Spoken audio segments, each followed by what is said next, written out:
আসসালামু আলাইকুম। আমি আজকে আপনাদেরকে একটি নতুন ভিডিও দেখাবো। সেই ভিডিওটির মাধ্যমে আপনি আজকে অনেক কিছু শিখতে পারবেন আশা করি।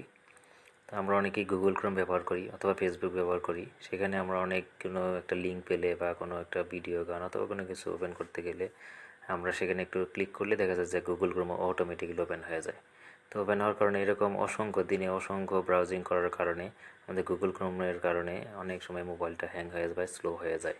তো আমরা বুঝতে পারি না, কিছু অবাঞ্ছিত কিছু ভিডিও চলে আসে বা অনেক সাইট চলে আসে। সেগুলো থেকে আমরা মাঝে মধ্যেই ফোন থেকে যদি আমরা গুগল ক্রোমের সেই ব্রাউজিং ডাটাগুলো ক্লিয়ার করে রাখতে পারি, তাহলে আমাদের ফোনটি হ্যাংও হবে না, দেন হলে আমাদের ফোনটিও ভালো থাকবে এবং অবাঞ্ছিত কিছু ভিডিও এখানে আসবে না। সেটি কীভাবে করব? তার জন্য প্রথমে আমরা গুগল ক্রোমে চলে যাব। দেখুন, আমরা প্রথমে একটি গুগল ক্রোমের সাইট দেখাচ্ছি, যেটা গুগল ক্রোম। দেন আমরা গুগল ক্রোমে প্রবেশ করলাম। গুগল ক্রোম প্রবেশ করার পরে দেখুন আমার এরকম একটা ইন্টারফেস চলে আসছে। তো এইখানে দেখেন ডান পাশে, একদম উপরে ডান পাশে 1 লেখা আছে, তার পাশেই 3 ডট লেখা আছে।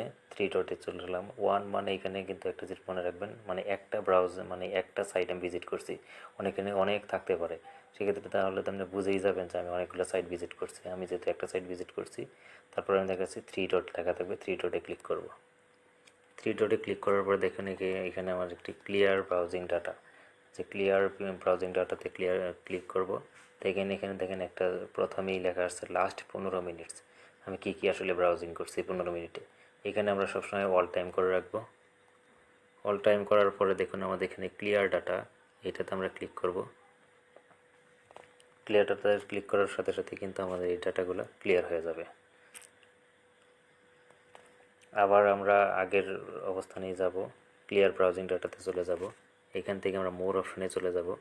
মোর অপশনে গিয়ে দেখেন এখানে লাস্ট আওয়ার লেখা আছে, সেই লাস্ট আওয়ারের জায়গায় আমরা অল টাইম করে দিব। করে দেওয়ার পরে এখানে যে ঘরগুলো আমাদের টিক দেওয়া আছে, চাইলে আমরা আরও বেশি টিক দিতে পারি। আমার এখানে যেহেতু সেভ পাসওয়ার্ডটা, আমি বারবার পাসওয়ার্ডটা আসলে এখানে যদি ক্লিক করি আমার অনেক পাসওয়ার্ড চলে যাবে, যার জন্য আমি ওইটাতেই করব না। আর বাকি যে সাইট এবং হলো অন্যান্য যে বিষয়গুলো আছে, অটো ফিল্টারটা আমি ক্লিক করিনি, এবং বাকি দুইটা বাদ দিয়ে, এই দুইটা জিনিস বাদ দিয়ে বাকি সবগুলো কিন্তু আমি ক্লিক করে দিছি। এবং ওকে দেওয়ার চেক মার্ক ওকে করার পরে ক্লিয়ার ডাটা দিব, দেন ক্লিয়ার লিখে দেব। এবার আমরা যদি আবার আগের অবস্থানে যাই, দেখুন এখানে আমার একটি ব্রাউজারই রয়ে গেছে, সব ক্লিয়ার হয়ে গেছে। এভাবে আপনার ফোনকে প্রতিদিন